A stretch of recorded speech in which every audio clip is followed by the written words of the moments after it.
کافر ہو تو شمشیر پہ کرتا ہے بھروسہ، مومن ہو تو بے تیغ بھی لڑتا ہے سپاہی۔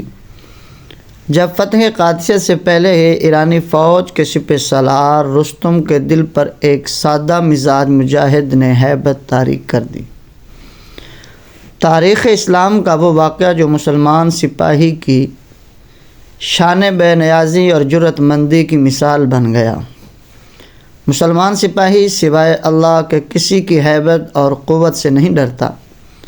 تاریخ اسلام میں ایسے کئی روشن واقعات موجود ہیں جو ایک مسلمان سپاہی کی جرأت مندی اور بے نیازی سے آگاہ کرتے ہیں۔ فتح قادسیہ سے پہلے جب ایرانی سپاہ کے سالار رستم نے ایک ایسے مجاہد کا دبدبہ دیکھا، اسے یقین ہو گیا کہ مسلمان سپاہی کا ایمان اسے ایسی قوت عطا کرتا ہے جو دشمن کی ہیبت اور شان و شوکت سے مرعوب نہیں ہوتا۔ جنگ قادسیہ میں رستم میدان میں 60,000 سپاہی لے کر آیا تو مسلمانوں سے جنگ کرنے سے پہلے ہی اس کے اعصاب پر خوف طاری تھا۔ وہ اس جنگ کو مؤخر کرنا چاہتا تھا، لہٰذا اس نے اپنا ایک ایلچی حضرت سعد بن ابی وقاص رضی اللہ عنہ کی خدمت میں بھیجا اور پیغام دیا کہ وہ بھی اپنا کوئی معتمد خاص بھیجیں تاکہ مصالحت کی بات کی جا سکے۔ روایات کے مطابق حضرت سعد بن ابی وقاص رضی اللہ عنہ نے حضرت ربعی بن عامر رضی اللہ عنہ کو طلب کیا۔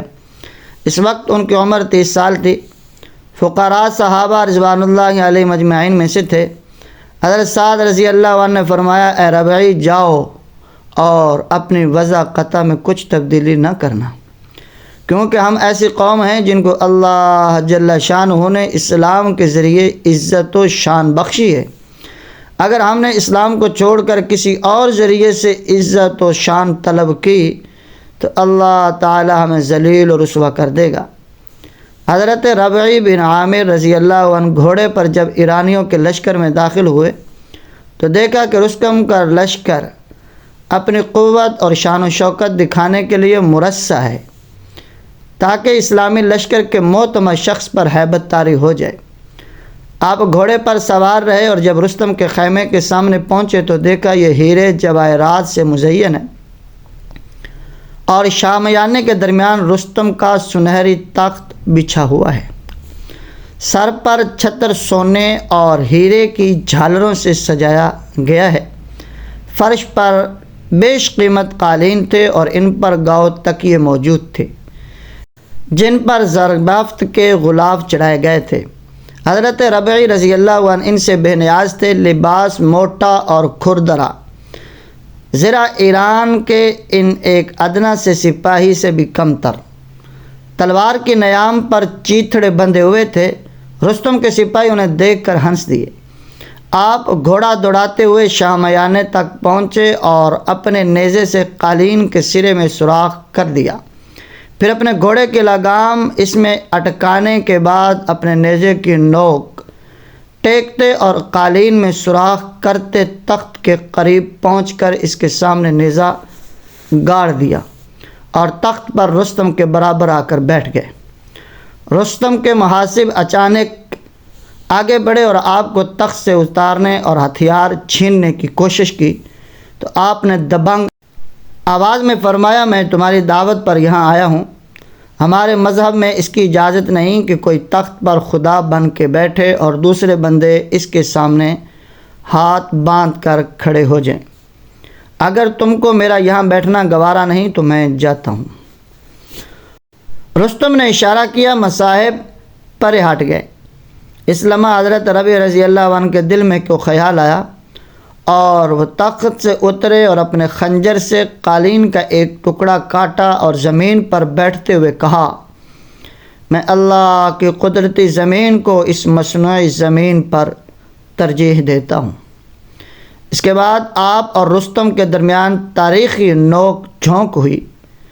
جب وہ باہر نکلے تو ایک افسر نے تمسخرانہ انداز میں کہا، تم ان تلواروں کے ساتھ ایران کو فتح کرو گے؟ حضرت ربیع رضی اللہ عنہ نے جواب دیا، تم نے صرف نیام دیکھی ہے، تلوار نہیں۔ اور یہ کہہ کر آپ نے شمشیر کھینچ کر نکالی تو دیکھنے والوں کی آنکھوں میں بجلی کوند گئی۔ اس کے بعد ایک سپاہی نے اپنی ڈھال پیش کی اور کہا کیا تم اس کو کاٹ سکتے ہو؟ حضرت ربیع رضی اللہ عنہ شمشیر بے نام سے جواب دیا جو کوندے کی طرح لپکی اور سپاہی کی ڈھال کے پڑخچے اڑا دیے۔